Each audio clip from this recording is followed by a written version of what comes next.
Perkenalkan, nama saya Komandian Mahendra, NIM 20216212120203 dari kelas A4. Di sini saya akan memaparkan penjelasan tentang tugas pertama, yaitu memahami arsitektur.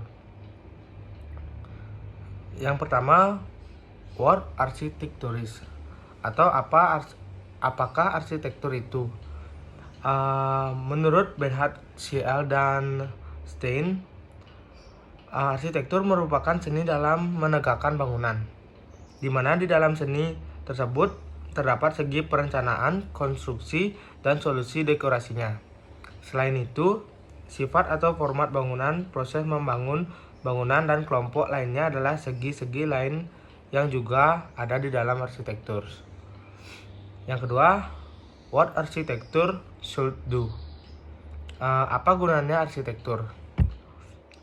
Menurut Christian Nordberg Schultz, guna arsitektur memunculkan 4 fungsi yang dapat dijalankan oleh arsitektur. Yang pertama, ada physical control. Peranan physical control dalam fungsi bangunan adalah untuk mengontrol iklim. Contohnya seperti udara, kelembaban, temperatur, angin, curah hujan, dan lain-lainnya. Yang kedua, ada functional frame. Pada prinsip manusia selalu melakukan aktivitas, oleh karena itu diperlukan wadah arsitektural dalam menentukan fungsi dari tiap-tiap wadah yang ditentukan. Yang ketiga, ada social milieu. Bisa menjadi ekspresi statis peranan kelompok institusi dalam sekelompok bangunan yang dapat mempresentasikan sistem sosial suatu kesatuan. Dan yang keempat, ada cultural symbolization.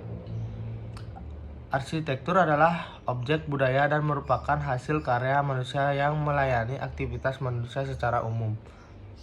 Kita telah sepakat bahwa seni menerangkan nilai budaya dari sains, dan sains menerangkan fakta-fakta, dan seni adalah nilai-nilai budaya yang harus dimasyarakatkan. Dan yang ketiga, ada how to design arsitektur, atau bagaimana membuat arsitektur. Menurut IAI, yang merupakan singkatan dari Ikatan Arsitektur Indonesia, proses merancang arsitektur adalah yang pertama ada mengonsep rancangan. Pada tahap ini arsitek melakukan persiapan perancangan yang meliputi pemeriksaan seluruh dan serta informasi yang diterima, membuat analisis dan pengelolaan data. Yang kedua, prarancangan atau membuat schematic design. Di sini arsitek menyusun pola dan gubahan bentuk arsitektur yang diwujudkan dalam gambar-gambar berdasarkan konsep rancangan yang telah disusun. Yang ketiga, ada mengembangkan rancangan.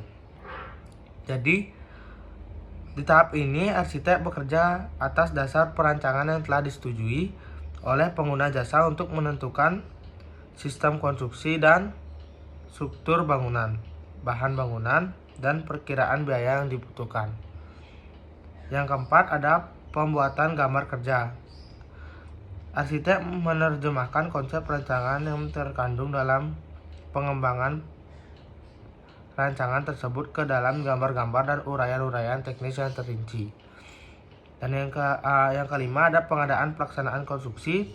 Pada tahap ini arsitek mengelola hasil pembuatan gambar kerja ke dalam bentuk format dokumen pelanggan yang dilengkapi dengan tulisan uraian rencana kerja dan syarat-syarat teknis pelaksanaan pekerjaan atau RKS, serta rancangan anggaran biaya RAB, termasuk daftar volume bill quantity atau BQ.